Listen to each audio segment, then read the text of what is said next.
Presiden Prabowo lantik 8 duta besar baru RI. Polisi tangkap pelaku penculikan dan pembunuhan Kacap BRI. TNI gelar Latgab Super Garuda Shield 2025 libatkan 13 negara. Halo, selamat malam pemirsa setia Berita Nasional TV. Senang sekali Berita Nasional Malam kembali hadir menyapa Anda. Selain 3 berita utama tadi, akan ada informasi lainnya dari dunia politik, ekonomi, hingga isu sosial yang sedang hangat diperbincangkan. Bersama saya, Restu Wulandari. Langsung saja kita ke berita pertama, pemirsa. Presiden Prabowo Subianto melantik 8 duta besar baru untuk negara sahabat dan organisasi internasional. Pelantikan digelar di Istana Negara Jakarta pada Senin 25 Agustus 2025. Kepala dan Wakil Kepala Badan Otorita Pengelola Pantai Utara Jawa. Presiden Prabowo Subianto melantik 8 tokoh sebagai duta besar luar biasa dan berkuasa penuh Republik Indonesia untuk sejumlah negara sahabat dan organisasi internasional. Upacara pelantikan berlangsung di Istana Negara Jakarta pada hari Senin 25 Agustus 2025. Pelantikan ini berdasarkan keputusan Presiden nomor 75/P tahun 2025 yang dibacakan Deputi Bidang Administrasi Aparatur Kementerian Sekretariat Negara Nani Purwanti. Rangkaian upacara diawali dengan menyanyikan lagu Indonesia Raya, dilanjutkan pembacaan keputusan Presiden mengenai pengangkatan duta besar baru. Presiden Prabowo lalu memimpin prosesi pengambilan sumpah jabatan yang diikuti oleh seluruh duta besar terpilih. Selanjutnya para duta besar baru menandatangani berita acara pelantikan yang disaksikan langsung oleh Presiden. Presiden Prabowo menyalami satu persatu para pejabat yang resmi mengemban tugas diplomatik di luar negeri. Adapun 8 duta besar yang dilantik adalah Toveri Primada Sutikno untuk Meksiko dan negara merangkapnya, Dwi Suryo Indroyono Susilo untuk Amerika Serikat, Andika Krishna Yudanto untuk Brazil, Abdul Qadir Jailani untuk Jerman, Juda Nugraha untuk Persatuan Emirat Arab, Imam Asyari untuk Ekuador, Umar Hadi untuk perwakilan RI di PBB New York dan ISA, serta Sidarto Reza Suryo Dipuro untuk PBB Jenewa, WTO, dan organisasi internasional lainnya. Ajeng Tiara, Berita Nasional TV. Setelah menyelesaikan rangkaian kunjungan kerja di Kalimantan Barat, Wakil Presiden Gibran Rakabuming Raka melanjutkan perjalanannya ke kota Solo, Jawa Tengah. Di kampung halamannya ini, Wakil Presiden meninjau progres renovasi Gor Indoor Manahan yang merupakan salah satu fasilitas olahraga kebanggaan masyarakat Solo. Turut mendampingi dalam peninjauan tersebut Wali Kota Solo Respati Ardi, Kepala Dinas Pemuda dan Olahraga atau Kadispora Kota Solo Rini Kusumandari, serta Ketua Perbasi Solo Bagus Andrian John. Saat meninjau langsung kondisi di lapangan, Wapres meminta agar proses renovasi yang masih menyisakan beberapa pekerjaan minor, seperti sistem ventilasi dan penutupan ruang dapat segera diselesaikan. Wakil Presiden menekankan pentingnya percepatan ini agar fasilitas bisa segera dimanfaatkan oleh masyarakat, sekaligus mendukung penyelenggaraan berbagai ajang olahraga, baik tingkat nasional maupun internasional. Dari Solo, Tim Liputan Berita Nasional TV.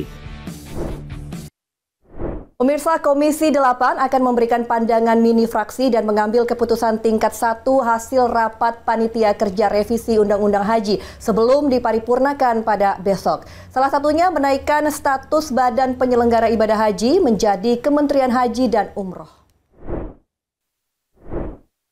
Komisi 8 melanjutkan pembahasan revisi Undang-Undang Haji dan Umroh bersama pemerintah, mulai dari Menteri Hukum Supratman Andi Aktas hingga Wakil BP Haji Daniel Simanjuntak. Setiap perwakilan fraksi juga akan menyampaikan pandangan mereka dan akan mengambil keputusan tingkat 1 RUU perubahan ketiga atas Undang-Undang Nomor 8 Tahun 2019 tentang penyelenggaraan ibadah haji dan umroh. Anggota Komisi 8 DPR RI, Aprozi Alam, mengatakan selain mengubah BP Haji menjadi kementerian, sejumlah substansi telah dibahas sebelumnya, yakni pembagian kuota haji reguler dan khusus sampai petugas haji daerah yang memakan kuota haji. Ia juga mengatakan salah satu urgensi RUU Haji segera disahkan adalah agar pengurusan ibadah haji lebih terarah. Ia meminta Kementerian Haji dan Umroh ke depannya dapat menyelenggarakan ibadah haji tanpa ada catatan lagi. Insya Allah hari ini, pagi ini kan pandangan praksi-praksi. Setelah pandangan praksi-praksi, mudah-mudahan besok sudah dibawa ke paripurna. Artinya besok adalah peralihan undang-undang yang menjawab keputusan Presiden tentang BPKH beralih kepada Kementerian Haji. Atas Alko, Dewananta, Berita Nasional TV. Menteri Koordinator Bidang Perekonomian Airlangga Hartarto mengklaim bahwa Indonesia selalu ditiru oleh negara-negara lain di ASEAN. Hal itu tak terlepas dari capaian yang telah berhasil dilakukan Indonesia seperti berhasil menaikkan pertumbuhan ekonomi hingga 5,12%.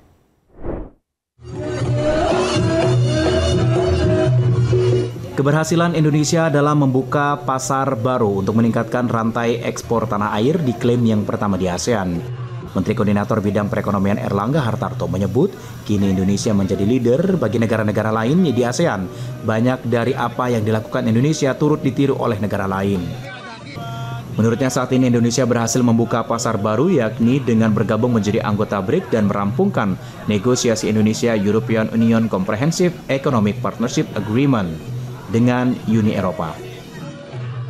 Selain itu, Indonesia juga tengah bergabung dengan Perjanjian Dagang Komprehensif and Progressive Agreement for Trans-Pacific Partnership atau CPTPP yang akan membuka pasar Meksiko dan nantinya pasar otomotif Indonesia dapat turut mengekspansi pasar tersebut. Dan alhamdulillah capaian kerja Kemenko selama 59 tahun sudah luar biasa. Kita bisa menjadi negara yang menjaga pertumbuhan 5% dalam beberapa dekade terakhir. Tidak ada negara lain yang bisa tumbuh secara konsisten di 5%. Diketahui saat ini Indonesia berhasil mempertahankan pertumbuhan ekonomi secara konsisten di angka 5% dengan rata-rata dengan angka inflasi yang relatif rendah.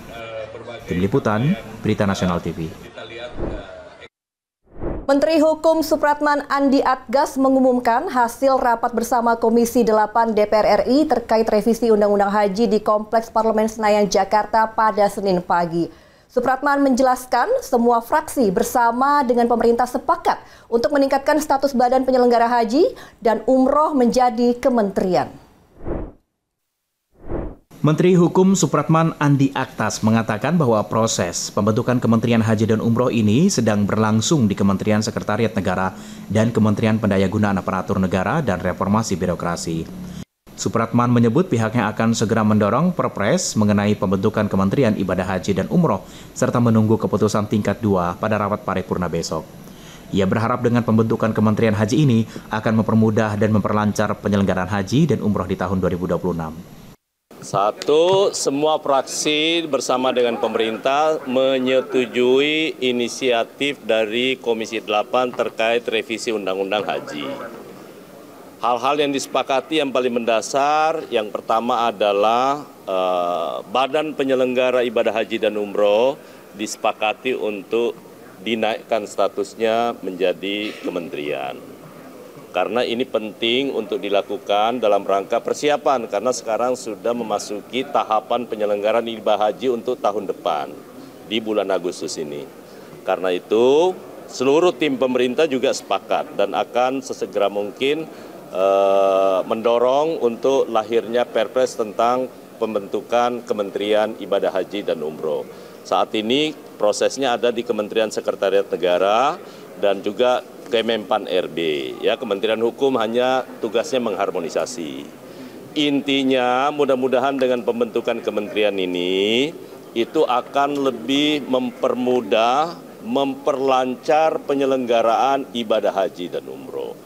Semua yang terkait dengan penyelenggaraan secara teknis nanti BPH, Badan Penyelenggara Haji dan Umroh yang akan bertransformasi menjadi kementerian yang akan menjelaskan. Kita tunggu nanti besok paripurna disetujui atau tidak pengambilan keputusan tingkat 2. Oke ya?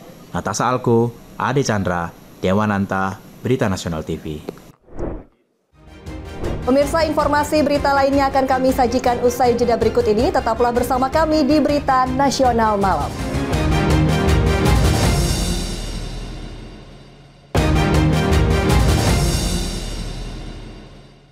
Terima kasih Anda masih bersama kami di Berita Nasional Malam. Pemirsa, Polda Metro Jaya kembali menangkap 4 orang terkait peristiwa penculikan dan pembunuhan terhadap Muhammad Ilham Pradipta, Kepala Cabang Bank BRI Cempaka Putih, Jakarta Pusat. Diduga keempatnya merupakan otak intelektual yang diamankan di 2 lokasi, di Solo, Jawa Tengah, dan di Jakarta Utara. Mobilnya di depan tuh, Teng. Pepet tuh, Teng. Pepet depan. Hah? Iya, udah pepet. Tim gabungan Subdit Jatanras Polda Metro Jaya, Polrestabes Semarang, dan Polres Demak amankan 3 pelaku yang terkait peristiwa penculikan dan pembunuhan Muhammad Ilham Pradipta di Solo, Jawa Tengah pada Sabtu malam.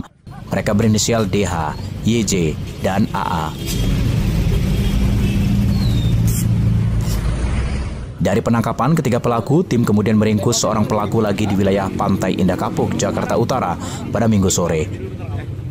Diduga 4 pelaku ini merupakan otak intelektual yang menginisiasi terjadinya penculikan, diikuti penganiayaan hingga korban tewas dan dibuang dengan kondisi tangan dan kaki terikat serta mata dililit lakban di Kampung Karang Sambung, Desa Nagasari, Serang Baru, Kabupaten Bekasi, Jawa Barat. Total, kini sudah 8 pelaku yang diamankan. Seluruhnya masih menjalani pemeriksaan mendalam di Subdit Jatanras Polda Metro Jaya guna mencari tahu motif penculikan dan pembunuhan serta adanya kemungkinan pelaku lainnya yang terlibat dalam kasus ini. Theo Fandi, Berita Nasional TV. Handphonenya berapa? Banyak, 20. Tim gabungan Subdit Jatanras Polda Metro Jaya dan Satreskrim Polres Mabar meringkus seorang pelaku yang menjadi otak penculikan dan pembunuhan terhadap Muhammad Ilham Pradipta di Bandara Komodo, Labuan Bajo, Nusa Tenggara Timur. Sementara 3 pelaku lainnya telah lebih dahulu diamankan di Jakarta. Inilah detik-detik akhir pelarian Eras, otak pelaku penculikan dan pembunuhan terhadap Muhammad Ilham Pradipta, Kepala Cabang BRI Cempaka Putih, Jakarta Pusat. Tim gabungan Subdit Jatanras Polda Metro Jaya bersama Satreskrim Polres Mabar meringkusnya saat pelaku tiba di Bandara Komodo, Labuan Bajo, Nusa Tenggara Timur. Usai menculik dan membunuh korban, pelaku berusaha melarikan diri dan berencana bersembunyi di kampung halamannya. Namun, berkat kesiagapan tim dan informasi di lapangan, pelaku kembali dibawa ke Jakarta guna pemeriksaan lebih lanjut dan mempertanggungjawabkan perbuatannya.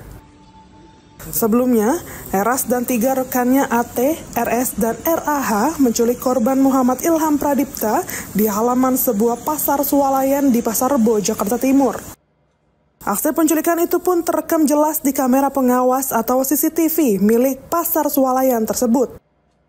Tak hanya diculik, korban diduga alami kekerasan benda tumpul hingga akhirnya ditemukan dalam keadaan tewas dengan kondisi kaki, tangan, kepala terlilit lakban pada Kamis pagi di Kampung Karang Sambung, Desa Nagasari, Serang Baru, Kabupaten Bekasi, Jawa Barat. Sementara untuk 3 pelaku lainnya yang merupakan eksekutor dan orang suruhan Eras telah lebih dulu diamankan oleh tim dari Direktorat Kriminal Umum Polda Metro Jaya di kawasan Johar Baru, Jakarta Pusat, Kamis kemarin. Polisi kini masih menggali keterangan lebih dalam kepada keempat tersangka yang telah diamankan, guna mencari tahu motif pembunuhan serta adanya kemungkinan pelaku lainnya yang terlibat dalam kasus ini. Dari Jakarta, Theo Fandi, Berita Nasional TV. Seorang pemuda ditangkap tim Reskrim Polsek Kramat Jati, Jakarta Timur setelah mencuri bawang merah di salah satu kios di Pasar Induk Kramat Jati, Jakarta Timur. Pelaku menjual bawang merah curiannya dengan alasan untuk memenuhi kebutuhan hidup keluarga.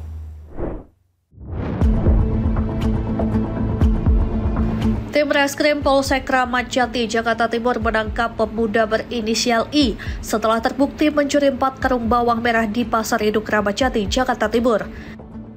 Aksi pelaku terekam kamera CCTV pada Senin dini hari saat membawa 4 karung bawang merah. 4 karung bawang curiannya dijual pelaku seharga 2 juta rupiah. Dan dibantu yaitu alat bukti CCTV, kami melihat ciri-ciri tersebut dan pakaian yang dipergunakan yang sudah kita sebutkan tadi, sehingga kami dapat melakukan penyelidikan kurang dari 1 kali 24 jam. Dan perbuatan situ si pelaku alias inisial I hanya untuk kebutuhan makan dia sehari-hari. Pelaku diancam dengan hukuman maksimal 7 tahun penjara dengan dasar pelanggaran pasal 363 KUHP. Dari Jakarta, Theo Fandi, Berita Nasional TV. Polisi menggerebek rumah kontrakan di Kelurahan Rengas, Kecamatan Ciputat Timur, Tangerang Selatan yang dijadikan tempat penyimpanan puluhan ribu obat-obatan daftar G. Selain obat-obatan, 3 orang pelaku turut diamankan.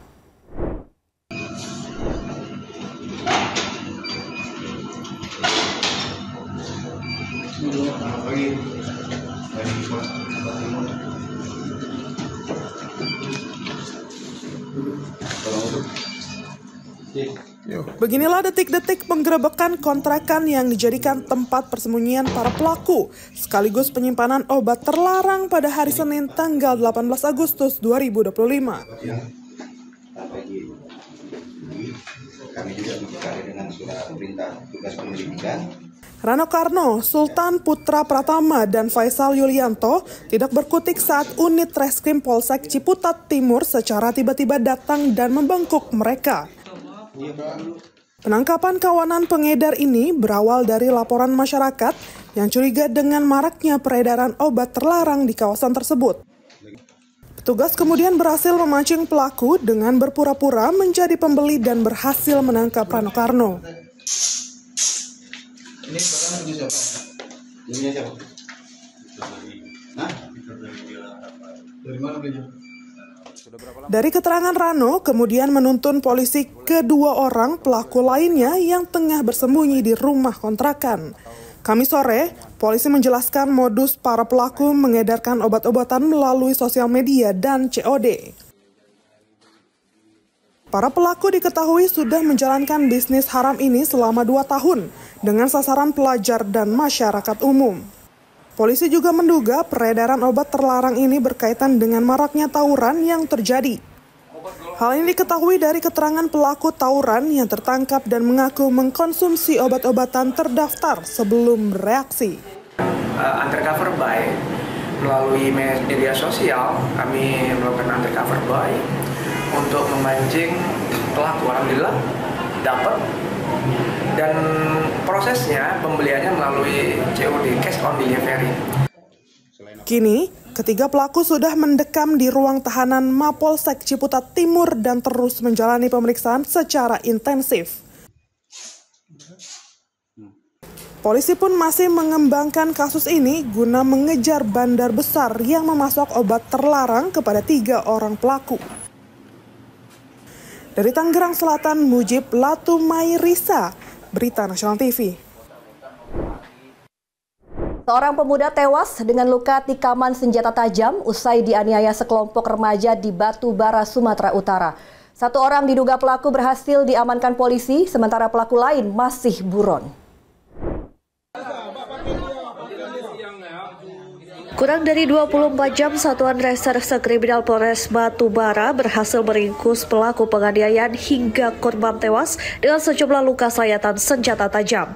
Pelaku berinisial AF ditangkap di rumah orang tuanya. Usai diamankan, pelaku diboyong ke Mapolres Batu Bara. Kadit Resub Ibda Ade Basri mengatakan pelaku diduga sebagai eksekutor telah diamankan polisi. Polisi masih memburu 3 rekan tersangka lain yang diduga turut membantu menghabisi nyawa korban. Motif pengeroyokan hingga kini masih didalami, namun dugaan sementara pengeroyokan dipicu sakit hati para pelaku yang tidak terima ditegur oleh korban karena diduga melakukan pengerusakan kantor camat setempat. Para pelaku kemudian merencanakan pengeroyokan dengan menghadang korban di jalan saat mengendarai sepeda motor.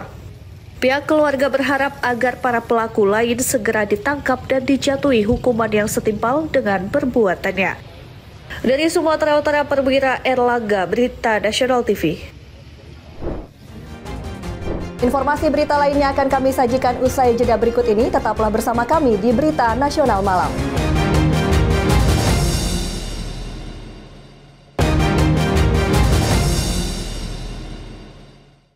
Terima kasih Anda masih bersama kami di Berita Nasional Malam. Pemirsa, Tentara Nasional Indonesia menggelar latihan gabungan bersama Super Garuda Shield 2025. Kegiatan diikuti 6.500 pasukan multinasional yang terdiri dari prajurit TNI dan pasukan negara asing. Dibuka secara resmi oleh Wakil Panglima TNI Jenderal Tandio Budi Revita bersama Komando Indo-Pasifik Amerika Serikat Laksamana Samuel Paparo di Gedung Yosudarso Seskoal Cipulir, Jakarta Selatan, Senin siang. Latihan gabungan bersama Super Garuda Shield 2025 dilaksanakan mulai tanggal 25 Agustus hingga 4 September 2025. Latgapma Super Garuda Shield 2025 diikuti oleh 6.500 pasukan multinasional yang terdiri dari prajurit TNI dan pasukan negara asing dengan melibatkan unsur angkatan darat, laut, dan udara. 13 negara yang mengikuti Latgapma Super Shield 2025 antara lain Indonesia, Amerika Serikat, Australia, Kanada, Jerman, Prancis, Belanda, Brazil, Jepang, Korea Selatan, Singapura, dan Selandia Baru. Adapun latihan diselenggarakan di sejumlah tempat seperti Seskoal Jakarta, PMPP TNI Bogor, Pusat Latihan Tempur TNI AD Batu Raja Sumatera Selatan, dan Pusat Latihan Tempur Marine Dabo Singkep Kepulauan Riau. Dan ada juga beberapa negara seperti Indonesia, Amerika, Australia, Jepang, dan Prancis ikut mengirimkan alutsistanya terlibat dalam latihan Latgapma Super Garuda Shield. Kemudian untuk latihan ini sendiri meliputi beberapa tempat, yaitu di Seskoal, di tempat ini sendiri ada Staff X atau Staff Exercise, kemudian di Sat Cyber TNI, Tanjung Priok, Batu Raja, dan Dabo Singkep. Dan dalam latihan ini sendiri terdiri ada 22 orang observer dari 12 negara, yaitu Brazil, Kanada, Prancis, Belanda, Inggris, Jerman, Selandia Baru, Papua Nugini, Kamboja, India, Timur Leste, dan Malaysia. Latihan gabungan bersama Super Garuda Shield 2025 bertujuan untuk meningkatkan interoperabilitas dan kemampuan kerjasama di antara negara peserta-peserta, khususnya dalam menghadapi tantangan bersama seperti bencana alam dan ancaman konflik. Dari Jakarta, Teofan di Berita Nasional TV. Petugas dari Satuan Reskrim Polrestabes Medan menangkap seorang pria diduga sebagai pengedar narkotika jenis sabu di Jalan Sehati, Kecamatan Medan Polonia, Sumatera Utara pada Jumat sore.